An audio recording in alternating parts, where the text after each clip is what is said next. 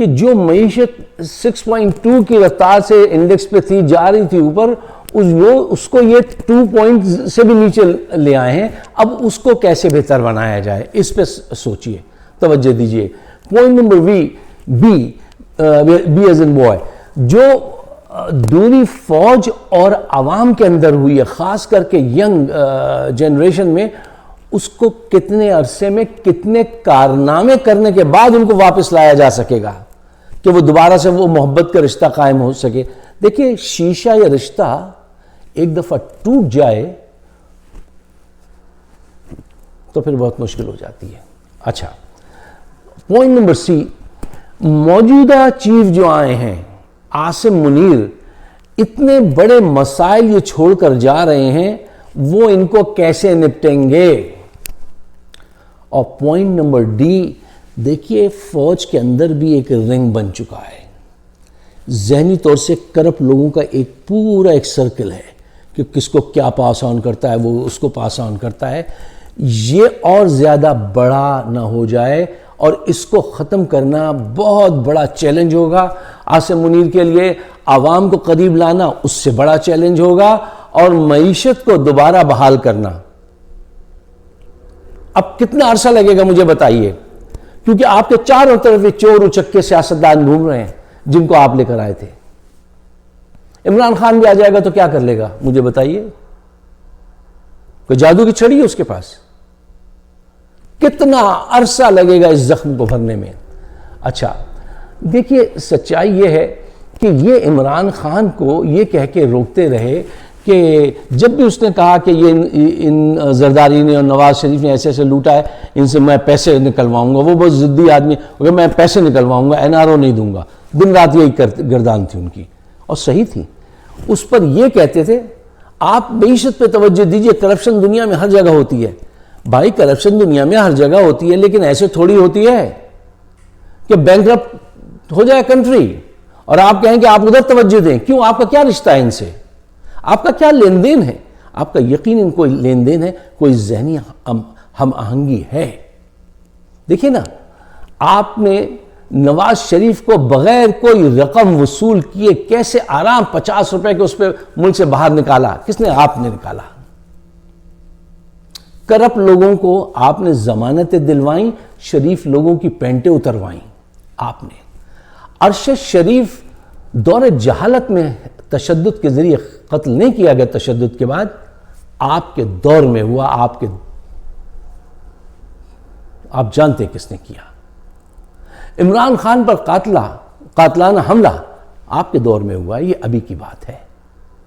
کیا آپ ان سب چیزوں سے بے خبر تھے؟ ایسا نہیں ہے. اعظم سواتی کی بددعائیں، اس کا رونا، اس کا گڑگڑانا، رب سے دعا کرنا کہ مالک انہوں نے میرے ساتھ یہ کیا ہے، وہ، اور ارشد شریف کی ماں جب بلبلات کے روتی ہے کہ میرے بیٹے کے ساتھ انہوں نے یہ تشدد کروایا اور ایسے اس کا قتل کروایا، یہ بددعائیں آپ کا پیچھا کریں گی. یہ آپ کے دور میں ہوا ہے، اور ابھی تک آپ کا دوست جو ہے وہ یہی حرکتیں کر رہا ہے.